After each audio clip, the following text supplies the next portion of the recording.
Hello, everyone. This is Sébastien Mc Mahon from IA Financial Group. We're at the end of 2021, so it's time to do a review of the year. So this will be a longer edition of the weekly economic review. So a very eventful year in 2021. 2022 is starting with a lot of uncertainty. So let's try to make sense of all of that, and let's get started right now.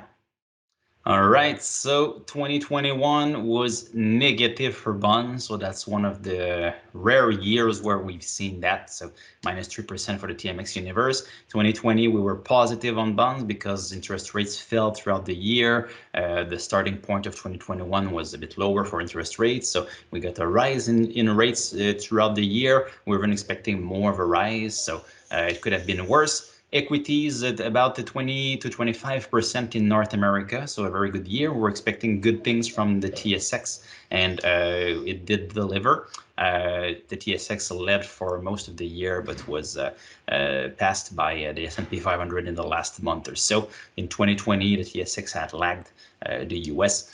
EFI, so in Europe and Far East, was quite positive in local currency, but the Canadian dollar was very strong this year against other currencies, not against the USD. So the USD was very strong. The Canadian dollar was also strong, but versus the US lagged a little bit. But when you compare the CAD to the euro or to other currencies, while you do have a bit of a strong headwind on returns on EFI, so 16.4 in local and 9.8% in Canadian dollars. Emerging markets, we're expecting a good year out of emerging markets. Did not happen. Negative year for emerging, minus 3.5% in the Canadian dollars, mostly because of China. We'll dig into that in a few minutes. Price of oil rebounded sharply this year, up 47%. This is important for the inflation story. We'll dig into that in a few minutes. But gasoline prices are very important for inflation. Canadian dollar down versus the US. Euro was down massively versus the US dollar, and price of gold down 5.75%. So here, maybe just a message.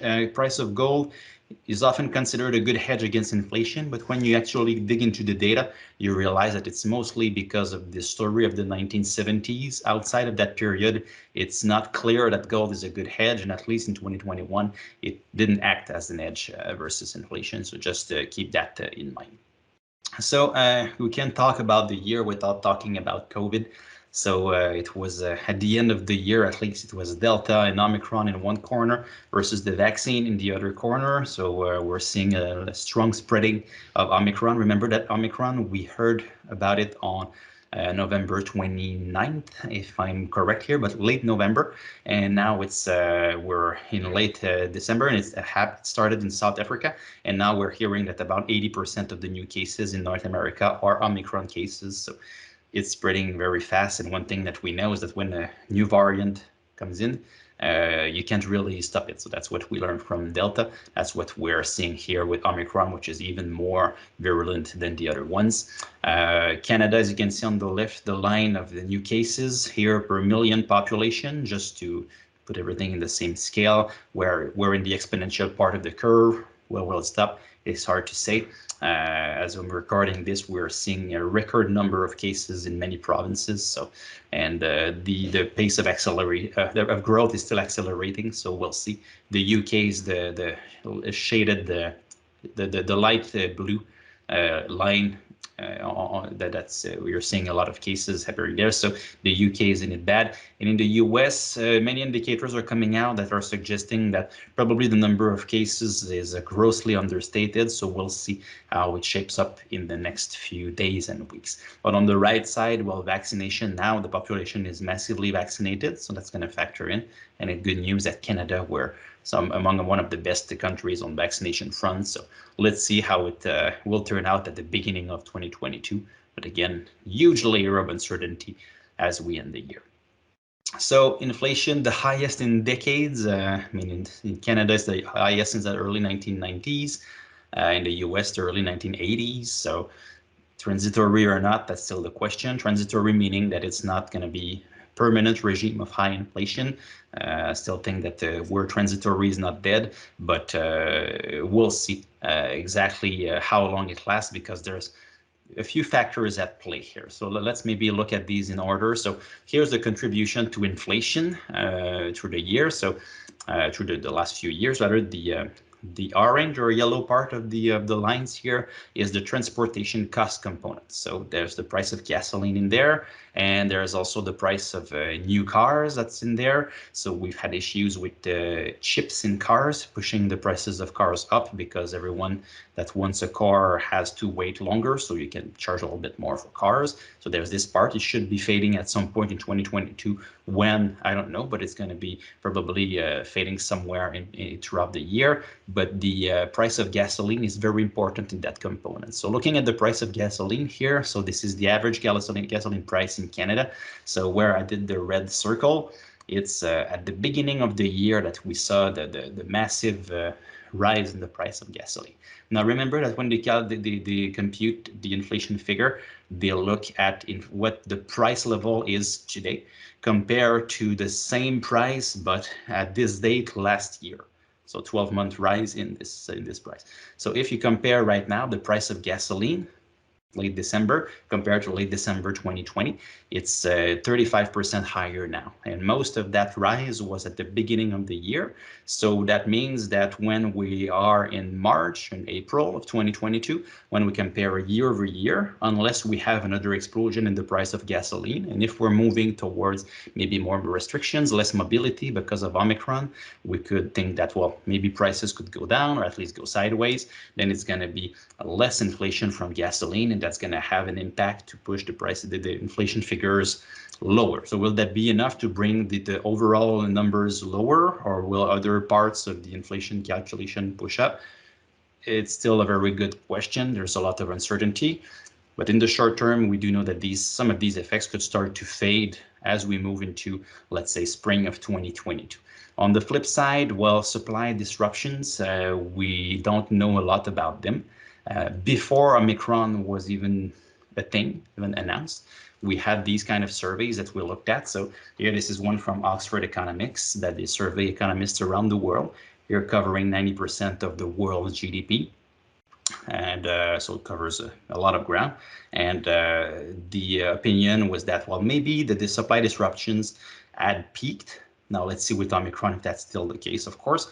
Maybe they had peaked, but the lingering effect should last all the way through 2022, early 2023. So it's still very hard to anticipate how everything will be playing out. So inflation will remain an important theme in 2022, but we could see a few base effects fading out and then supply disruptions that we didn't expect come back in. And it's very hard to make a forecast on inflation for 2022. But one thing that we do know is that COVID zero policy in China is a major macro risk factor, because in China, the policy is that, well, when you have cases, you just shut down regions, you shut down factories, you shut down ports, you shut down, here, the example here, they shut down Shanghai Disneyland because there was one tourist that tested positive for COVID, shut down the park, testing everyone's quarantining, everyone that was there that day, the employees, shut the thing down. So this is how you get more supply disruptions by factories shutting down and ports and all of these elements coming in. Now, we know that once a variant starts to spread, you can't really stop it from spreading. So at some point, it's going to hit China and they will have to react. So then we'll see what kind of volatility it brings to the economy and maybe even to the markets. So a major risk factor here. So financial markets, if we look backwards, 2021. So buy the dip on the S&P 500 was the story of 2021. All of those arrows that I put there were, well, when we just had a correction. The dotted red line is the 50-day moving average, just for reference here. So every time we had a dip, well, just bounce and bounce and bounce off of the dips. So the buy the dip mentality was there all year. And when you look at who was buying, well, this chart here is not the easiest one to read, but all of the sticks, the light blue sticks there, are the retail investor flows, the net buys. So as you can see, whenever there was a dip, well, the retail flow was larger, so you kind of had buys, and whenever you had a dip, and especially around COVID, when there was a Delta dip, the investors were there, the Omicron dip, investors were there. So we have this new investor that's that's it present in the market. The retail investor that just thinks that, well, I need to buy the dip and just surf the wave. So whenever we have some real volatility in 2022 because of some kind of event that comes in and we have a very heavy tone on the market, how will they behave? Will they try to buy the dip and get burned, and will they all want to exit the market at once? It's a risk. It's a behavioral risk, so you can't really time it, but it's a risk. So we remain very neutral in our portfolios heading into 2022 because of risks like that. So we want more clarity on how the market behaves when you have some volatility before we can reassess when it's time to go back to overweighting equities.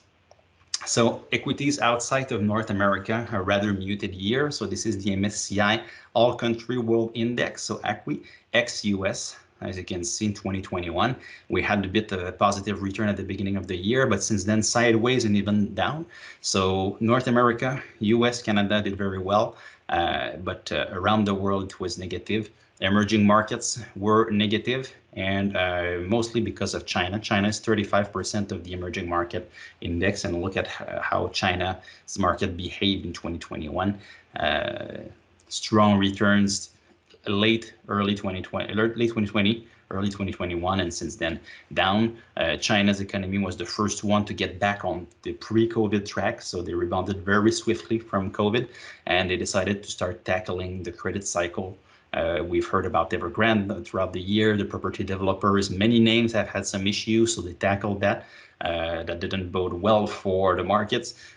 Global investors flew away from China, and now we have the Chinese market that seems more attractive. So we'll see when it's time to jump back in. Probably China is an interesting trade in the future, but when, we don't really know. So we'll keep you posted when we change our views on the China market and emerging markets also. So the TSX now, Canada had a good year, seems in good shape to catch up over the coming years. So on the left, you have the market's action in 2021. So up through the year with some volatility, but still up through the year. But on the right, if you look at the long-term picture, well, the TSX now is as affordable versus the S&P 500 as it was at the peak of the dot-com bubble. So if we have global growth that's strong over the next 5-10 years, that we have strength spread around the world, then the US is not the only game in town. So you tend to see capital outflows from the US spreading around the world. So you want to be invested in emerging markets in the TSX rather than being strongly invested in the US. So we could start to see that at some point. So we think that if you have a long-term horizon, 5 years, 7 years, being more invested in Canada makes a lot of sense. So we'll keep you posted again throughout the year in the weekly reviews, how our view evolves on the TSX versus the S&P 500. But Wall Street right now, when you look at valuation, so there's nothing certain in the markets, but things that are strong relationships that says that valuation is a good driver of long-term performance. So in the short term, even if the market is expensive, it can be more expensive next year. But when you look 5 years ahead, 10 years ahead, and valuation is very important. And what this chart tells us now is that we're starting to be, well, we're more expensive than we were and then in 1929, just before the Depression, and we're catching up slowly but surely with 1999, and the following 10 years after those peaks in valuation were not very good for the US stock market. So again, we don't foresee impending doom here. That's not the message at all, but we believe that the rotation towards ex-US markets is likely to be a theme for the next few years. If we look at the bond market now, negative returns for bonds, very rare. Here I just use this index here because similar to other indices that are based in Canada, but I had a longer history. So it's the Bloomberg US Aggregate Bond Index, its annual returns. As you can see, we had the negative return of minus 1.5% so far as of December 21st in 2021 for bonds. And it's only the fourth time since the mid-1970s that we've had negative returns for bonds. So as you can see in the chart here, we never had 2 consecutive years in negative returns.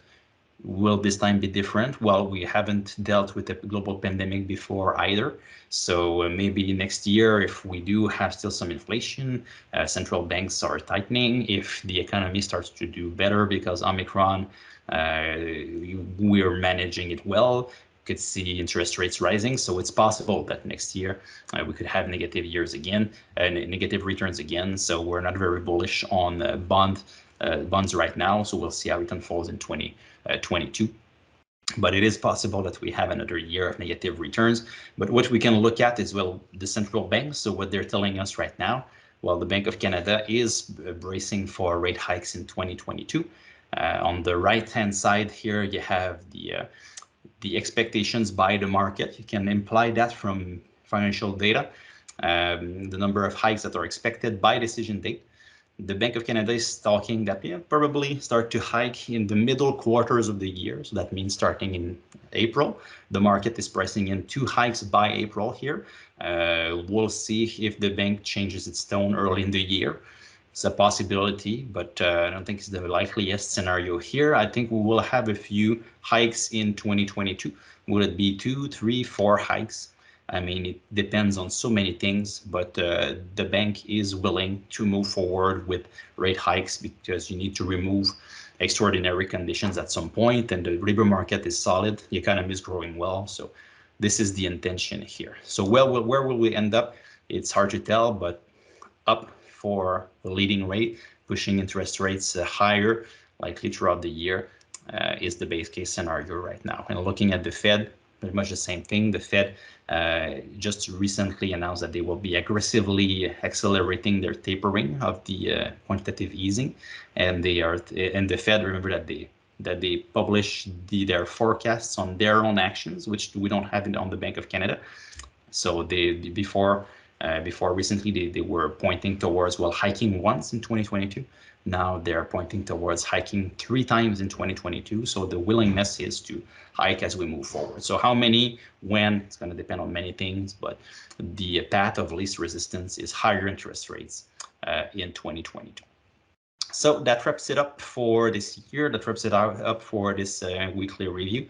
So it was a pleasure to accompany you through this eventful year. 2022 is looking very eventful too. So we'll be there every single week to help you make sense of everything that's happening. So in the meantime, ia.ca/economy, you can find us there. Economy and Finance 101, new material will be published throughout the year. Twitter, you can follow me there. And if you want a copy of this presentation, connect with me on LinkedIn, and I will be posting them every single week. So happy holidays, everyone. It was a pleasure to be with you through the year. Looking forward to many more years of making sense of the markets and the economy for you. So take care, happy holidays, and I'll see you in early January.